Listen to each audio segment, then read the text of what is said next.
Similarly, the one who commits a civil wrong under tort is known as a tortfeasor. उसको हम accuse नहीं बोल, we cannot call him an accused, we cannot call him an offender, because offender means जिसने offense किया है. ये offenses तो नहीं पढ़ते हम यहाँ पे हम torts पढ़ते हैं. इसीलिए the one who commits a civil wrong under tort is known as a tortfeasor. A tortfeasor can be of two types. Joint tortfeasors भी हो सकते हैं और independent tortfeasors भी हो सकते हैं. Like, इसको एक एग्जाम्पल से डिस्कस करते हैं. For example, this is a person, ये प्लेंटिफ है. ठीक है, अब उस पे मत जाना है, इसके दो हाथ हैं. So what he did, he was walking on the street and इसके इधर से भी एक रोड है, इधर से भी है एंड इधर से भी है. यहां से dependent number 1 is coming on his motorbike. Same, यहां से defendant number 2 is also coming in this direction. Defendant number 3 from the third road is also coming in the same direction. यहां से ये आया, यहां से ये आया, यहां से ये आया और तीनों ने आके इस प्लेंटिफ को इंजर कर दिया. He got injured. Yes or no? His legal right has been violated. Yes or no? Each and every person has a legal right to safety on the road. Yes or no? His legal right to safety has been violated not by one person, rather by 3 persons. Now, ये defendant 1, defendant 2 और defendant 3 तीनों के तीनों independently act कर रहे हैं. तीनों decide करके तो नहीं आए हैं. ये अपने आप इंडिपेंडेंटली यहां से आ रहा है. ये अपने आप independently coming from here and this person is independently coming from here. जब एक्ट इंडिपेंडेंटली किया जाता है, that means when the consequence is same, the consequence is same, that means the consequence which is produced D1, D2, D3 तीनों के act से consequence तो एक ही हुआ है. consequence is loss caused to the plaintiff, क्योंकि ये यहां से आया, इसने भी इसको इंजर किया, bodily injury दी है. he was coming from this road, इसने भी bodily injury दी है. he was coming from this road, इसने भी bodily injury दी है. तीनों ने अपने अपने इंडिपेंडेंट एक्ट से, इंडिपेंडेंट है, सेम कॉन्सिक्वेंस क्रिएट किया है. That means when multiple persons through their independent acts create the same consequence, they are known as independent tort. यहां D1, D2 और D3 ये तीनों क्या है, इंडिपेंडेंट टॉर्टफीजर. बाय इंडिपेंडेंट, क्योंकि तीनों ने अपना अपना इंडिपेंडेंट एक्ट किया है.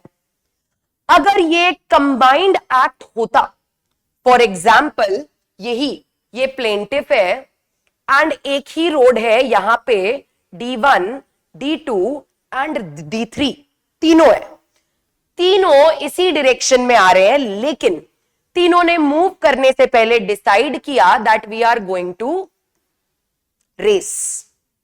हम रेस करते हैं और तीनों ने आपस में क्या क्रिएट किया, एक कॉमन डिजाइन.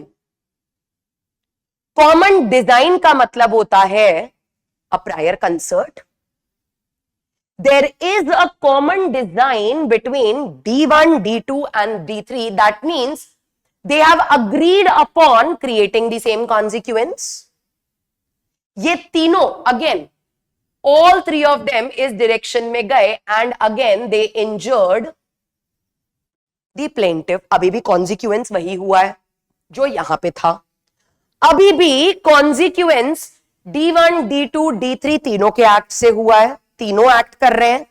यहां पे भी तीनों एक्ट कर रहे थे, बट द डिफरेंस इज यहां पे all three of them, they were not acting under a common design. They were acting independently of each other. ये अपने में आया है, ये अपने में आया है, ये अपने में आया है, तीनों के बीच में कोई कॉमन डिजाइन नहीं है, even though the consequence created by all three of them is the same. तीनों के एक्ट से जो कॉन्सिक्वेंस क्रिएट हुआ है अल्टीमेटली वो सेम है, बट स्टिल इनको हम जॉइंट टॉर्ट फीजर्स नहीं बोल सकते हैं. जैसे हम लॉ ऑफ क्राइम, हम बीएनएस पढ़ते हैं, तो वहां पे को अक्यूज्ड या अकम्प्लिस किसको बोला जाता है? अकम्प्लिस किसको बोला जाता है? The one who participates in the crime. Yes और नो? जब मैं आपको बीएनएस पढ़ा रही थी, मैंने एक वर्ड बताया था, पार्टिसिपिस क्रिमिनिस. A participant in the crime is known as participus criminis, also known as accomplice.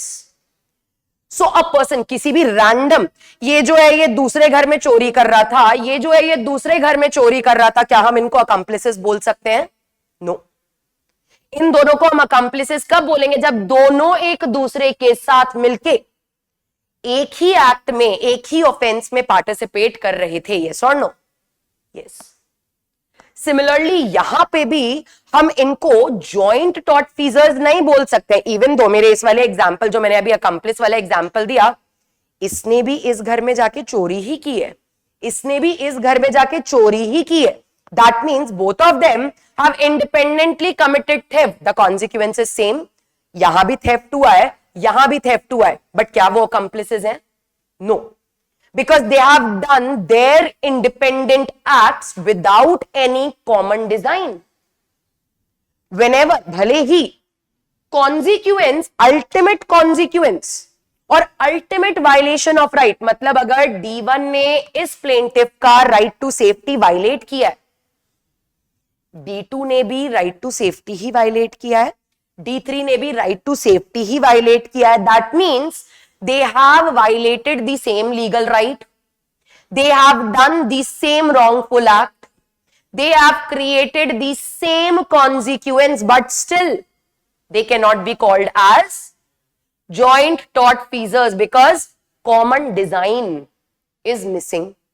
आपको याद होगा जब बीएनएस पढ़ते हो, आईपीसी पढ़ते हो, तो वहां पे होता है acting under common intention in furtherance of common intention होता है.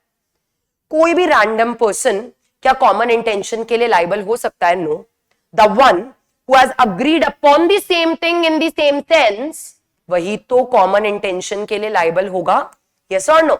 भले ही दो लोगों ने कॉन्सिक्वेंस सेम क्रिएट किया है कि एक बीच में एक विक्टिम है, यहां से इसने शूट किया उसको, यहां से इसने शूट किया, लेकिन दोनों आपस में डिसाइड करके नहीं आए थे.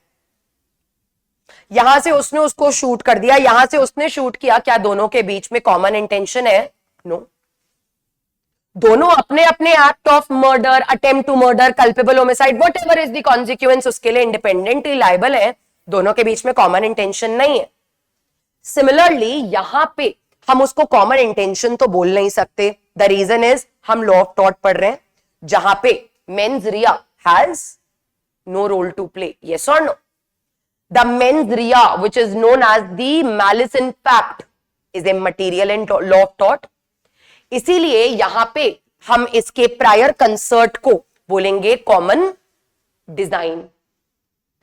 When two or more persons were acting under a common design, and under that common design they created the same consequence, they violated the same legal right, only then they will be known as joint tortfeasors. उसके अलावा अगर common design नहीं है, then they can never be called as joint tortfeasors.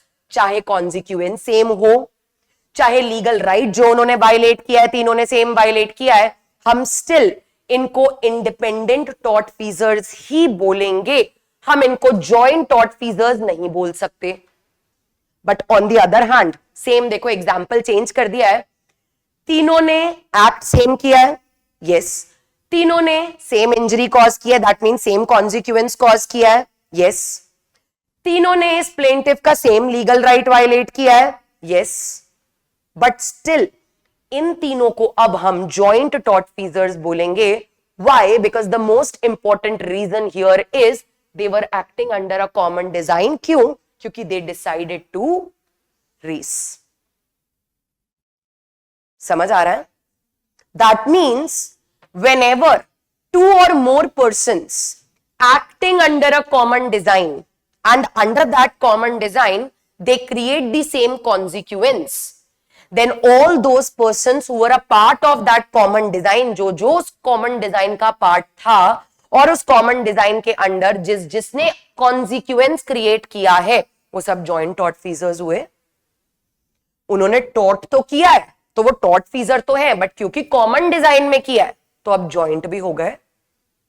लेकिन वहीं अगर तीन लोगों ने मिलके कॉन्सिक्वेंस सेम ही कमिट किया है, लीगल राइट सेम वायलेट किया है, रॉन्गफुल एक्ट भी तीनों का सेम था, negligent driving, but still because they were not acting under a common design, there was no prior concert between them. They were acting independently of each other. इसीलिए उनको हम joint tortfeasors नहीं बोलेंगे, क्या बोलेंगे?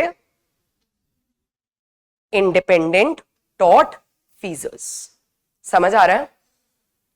क्लियर है ये? इसको नोट डाउन कर लो because I have to remove it. Done?